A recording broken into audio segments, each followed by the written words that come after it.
राजाधिराज श्री सद्गुरुनाथ महाराज की जय. तीर्थस्वरूप परमपूज्य श्री रामराय गोविंद केळकर तथा श्री दासराम महाराज यांच्या वचनांवर आधारित श्री दादांचेच अंतरंग सत्शिष्य ना गोखले यांनी लिहिलेल्या नित्य नवा दिस जागृतीचा या ग्रंथातील आज ऐकूया 2 जुलै या दिवशीचं चिंतन.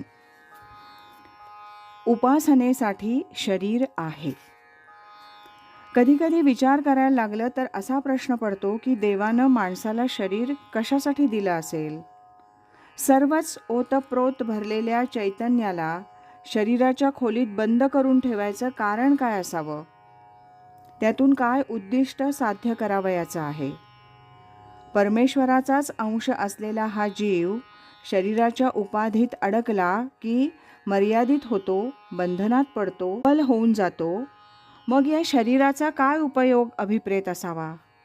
सर्व सोडोनी शोधा मजला ऐसे भगवंत बोलला, लोकी शब्द अमान्य केला भगवंताचा. हे दासबोधातलं वचन. समर्थांनी स्पष्ट शब्दात या शरीराचं प्रयोजन सांगितलंय. परमपूज्य दादा म्हणत असत त्याप्रमाणे जडाशिवाय चैतन्याला काही करता येत नाही आणि चैतन्याशिवाय जड हलू शकत नाही. म्हणून या दोघांची सांगड घातल्याशिवाय काहीच होऊ शकत नाही. ही सांगड देहाच्या रूपानं घातलेली आहे की या शरीराच्या आधारे चैतन्यानं उगमाची वाट शोधावी. आपण कुठून आलो, स्वस्वरूप काय आहे याचा शोध घ्यावा आणि आपण मूळ ज्याचे वारस आहोत त्याच्याकडे परत जावं. एवढ्यासाठी ही जड चैतन्याची मोठ परमेश्वरानं बांधून ठेवली आहे. दुसरं असं की या मिळालेल्या शरीराचा उपयोग जर अशाश्वत आणि क्षणिक देहसुखासाठी केला तर हाती काही लागत नाही. क्षणभराचं देहसुखाचं समाधान जे दुसऱ्या मिनिटाला नाहीसं होतं ते मिळवण्यासाठी केलेली सर्व खटपट वाया जाते आणि शरीराचा क्षय होतो. हाती काही लागत नाही.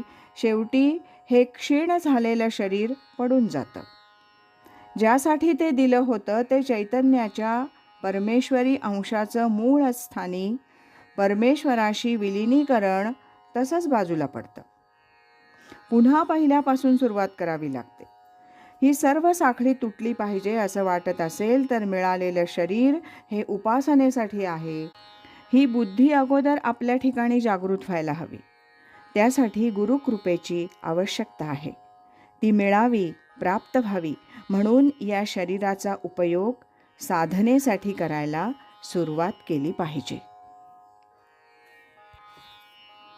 राजाधिराज श्री सद्गुरुनाथ महाराज की जय.